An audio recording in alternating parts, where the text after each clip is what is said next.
fairly straightforward story today. It's a message about Sabbath, and it's a message about healing. And I wasn't that thrilled by it. I don't know, what do you think? It was nice, but, sort of ordinary. But I started thinking, what if we punched it up? What if we imagined that we were screenwriters, and we were going to make like at least a 40-minute special out of this event. This event is maybe the climax of it, at least for this woman, probably not so much for Jesus or the synagogue leader. But I thought we could together try to flesh out some of the parts of this story. So let's start with the woman. What are we told about the woman in this story? She's bent over. She's bent over.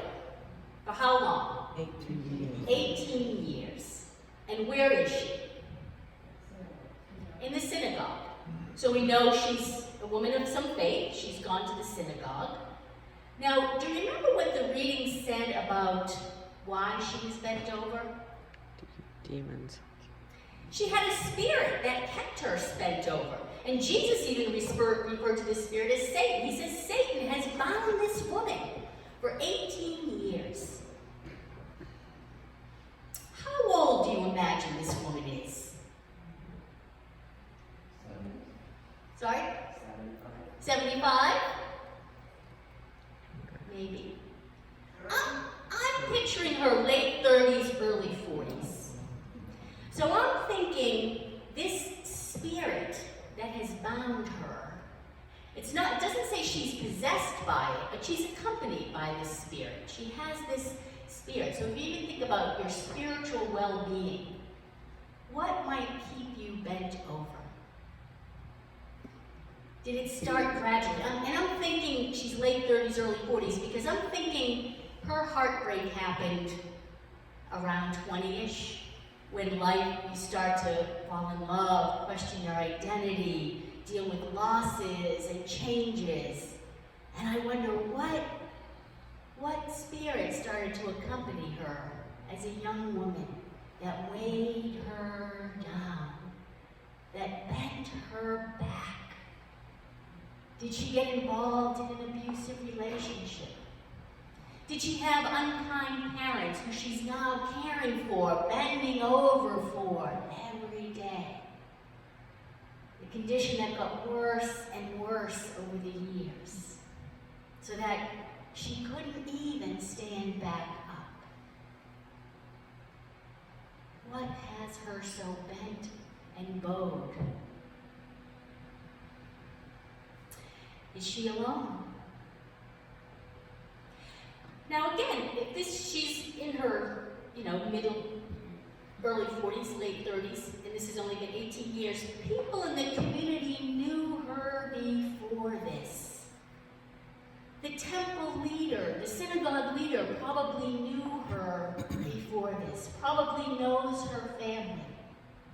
How have people reacted to her all these years? Have they just become accustomed to it, and she knows them by their shoes now? Does she still interact? Does she still have community and society? What do you think? How would you write the screenplay? Is she connected? Is she alone?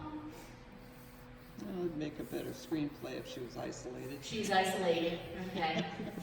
Drama. But not, she doesn't isolate herself so much that she won't go to synagogue. She still goes to synagogue, so she puts herself out there. Maybe she's just ignored. Maybe she's greeted politely. Maybe she's not greeted at all. But I'm captured with the idea that people knew her before this. People maybe even saw this happening. I wonder if they tried to intervene. All right, so let's move on now to the synagogue and to the leader of the synagogue. So what do you guys know about the synagogue back in those times? Probably not much. So it's different than the temple. The temple was in Jerusalem, and that was the big holy Mecca. The synagogue, most Jewish communities had a synagogue in a high central place in the village, and it was sort of a community center. It was not just a place of worship. Political meetings happened there. It was a hostel. It was a school. They used it as a court. So there were all kinds of uses for the synagogue. So it wasn't Like you just come to worship on the Sabbath day and you go home. So there was a lot of activity at the synagogue all the time. So maybe this is the synagogue leaders talking about regularly during the week we have healing times. Come then. This Sabbath time is just for worship. So, just a little more I thought was interesting. Inside, so there was the synagogue, and it had a mikvah bath outside, and there were a couple of doors in, and there were all these other areas, and then the worship space was lined with benches on 3 sides, and important people sat there, and the other people, the common people, sat on the ground, which was either hard earth or flagstone.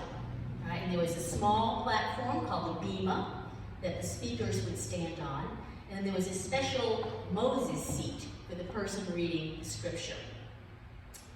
There were a box that kept the scrolls of the Torah in it, and I'm guessing that maybe this worship space was open even during when it wasn't worship time, so people could go in and get the Torah, they could debate, they could argue, talk about the meaning, interpret, and so forth, that it was an active place. So Jesus is there at the synagogue. We don't know if he was in the worship space or somewhere else, and he was teaching. And along comes this woman. And the synagogue leader, what happens? What does he do? He's upset. Right? He witnesses this miracle, and he's upset. How old do you picture him? Saying 40s. 60s maybe? Is he a family man?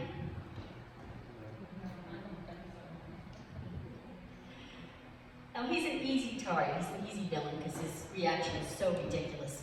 But let's try to be generous. Maybe he's just having a bad day. Maybe he's had trouble with the flock lately. People have been doing all kinds of outrageous things or arguing about silly things. He might just be tired. Maybe he had a rough day with his family the day before. He might just be off this day. I think that he's tried to kill her in the past, failed. Ah, He's upset because Jesus succeeded. he's known her. He's seen this happening to her. He's tried to heal her. He's maybe encouraged her to tithe a little more, to pray a little harder, and the healing hasn't happened. So that's what I thought. What's driving his reaction? I thought jealousy, insecurity, fear of losing control, right? He's the synagogue leader, and he's supposed to have the authority and say what's going on, and here comes this guest, basically, doing things he could never dream of doing. Now it's interesting, he does not talk to Jesus. He doesn't say, Jesus, why are you healing on the Sabbath? Instead, he talks to the crowd, and especially to this poor woman, saying, why did you come in here for healing on the Sabbath? Come on another day. Was she coming for healing on the Sabbath? There's no indication of that. Jesus just noticed that she needed it. But he's trying to get back some control, right? And he scolds the crowd. And what's Jesus' response?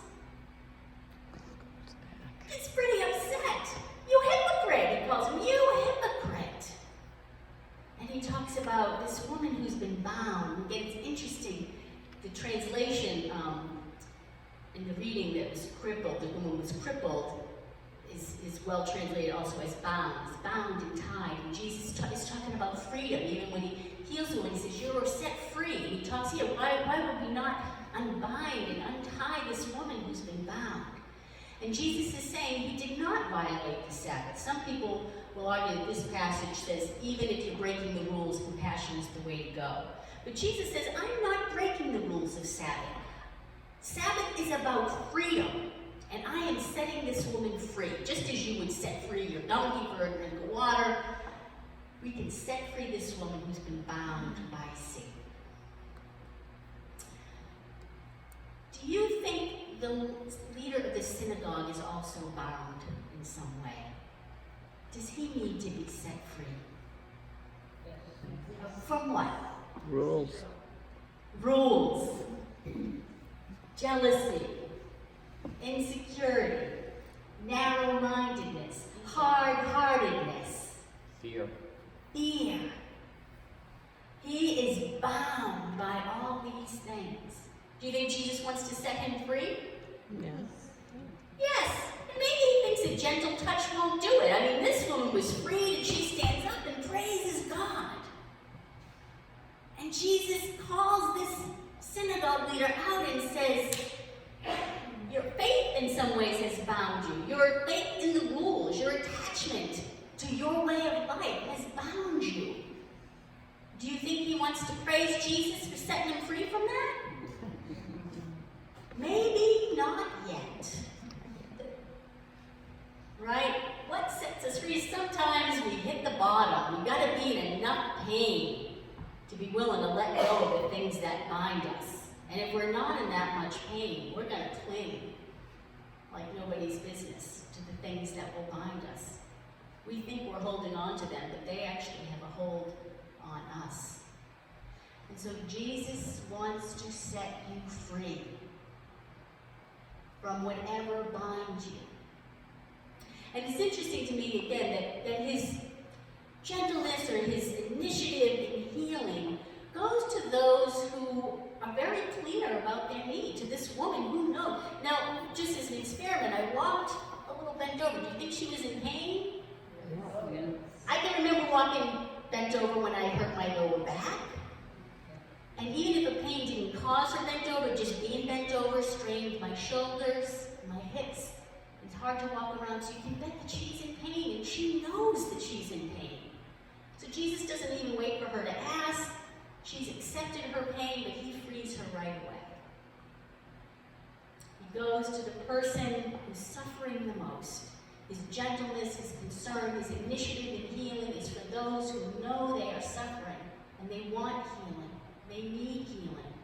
And they are also often isolated from the majority. They're often on the outskirts. They're often marginalized. Jesus' concern goes to them. It's not that Jesus does not care about the synagogue leader or care about those in the center or care about those who are under the grip of community success, societal success. But he's not going to make the initiative the way he does with those on the margins. Instead, he calls those of us who are in the center to join him in the margins, to help in freeing other people who are burdened, who are put upon, who are bent over, who are suffering. That's how we get saved, is we get called out from the middle and into the margins. That's where we find our freedom. That's where we find our release, is in moving from our positions of advantage, health, of supposed well-being, to recognize our soul sickness, our hard-heartedness, our narrow-mindedness, and open up to the people on the margins. So what is it Jesus would free you from? Are you willing to let it go and stand up and praise God? Or do you need to hurt a little bit more?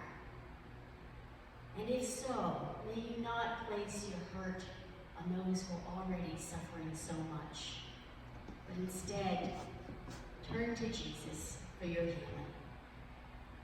Pray to Jesus for the willingness, even if you're not yet willing. He wants to free you for joy. May it be so.